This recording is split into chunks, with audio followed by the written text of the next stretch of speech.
Tá? Bom, mas eu vou fazer uma análise rápida aí, apesar dos grandes especialistas que estão aqui dos portos, eu acredito que aqui é só mostrar você a importância dos dois grandes segmentos portuários, sejam os terminais arrendados e os terminais privados, né?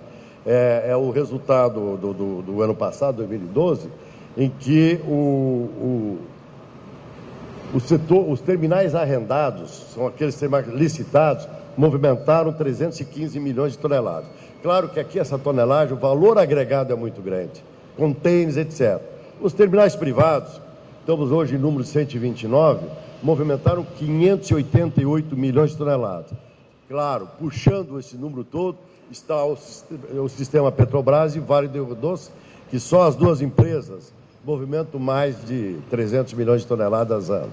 Mas isso para mostrar se aqui no Porto Público é importante, os terminais arrendados são importantes, em função do valor agregado, né? Os terminais privados são fundamentais para o desenvolvimento de um país.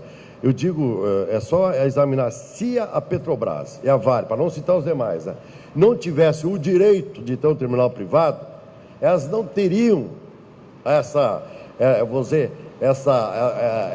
expressão globalizada de grandes empresas multinacionais até. Imagina se esses 300 e poucos milhões de toneladas, só dessas duas, tivessem que ser escoados pelos portos públicos. Tá?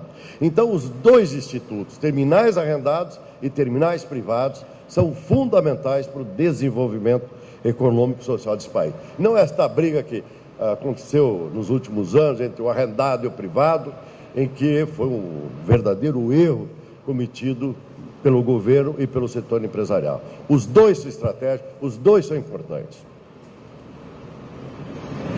Bom, aqui o Carline poderia nos dar aula, mas só para mostrar que nós temos que pensar sempre em inovação, tá? Porque os navios estão inovando. Então, pensar que os portos têm que inovar permanentemente. Eu uso uma frase copiada do filósofo grego, que ele falava sobre mudança. Então, no porto nada permanece, vírgula, exceto a mudança. Por isso que o investimento num porto tem que ser de longo prazo, tanto privado como no porto público. Esse aqui é um navio que já não é o maior, né, Carlene? Já tem, esse é um navio conteneiro, ele moveu, olha o tamanho dele, 396 metros, ele exige um calado de 14 metros, uma capacidade de 16 mil TEUs, ou 16 mil containers. Hoje eu falo em 19 mil containers. Quando é que vai chegar esse navio aqui no Brasil? Calado até nós podemos ter. Temos. Não temos produto. Por quê? Porque a nossa indústria vem apanhando nos últimos anos, e aqui eu tenho uma tabela para mostrar para os senhores, insuspeita, que é da própria FINEP, que é governo, que ela mostra que a produtividade brasileira está estagnada desde 1980. Nesse período, os países, nossos concorrentes asiáticos, triplicaram a produtividade. Esse mostra o nosso atraso, principalmente na área do setor industrial. As causas, as senhoras conhecem, estão ali. Tá? E aqui tem um dado que eu sempre desconfio de números e percentuais, porque o Brasil é muito carente nessas dados, nessa questão de estatística. Não só o governo é responsável, mas a própria sociedade empresarial, ela é muito receosa em fornecer os dados, né? Então a gente não tem os dados corretos. Mas esse é um estudo que foi feito, inclusive para o Banco Mundial, que a média do custo da logística do Brasil é 12% do PIB, o que dá 528 bilhões. Tá? Eu estou transmitindo dados que o governo usa, o setor privado usa. Tá?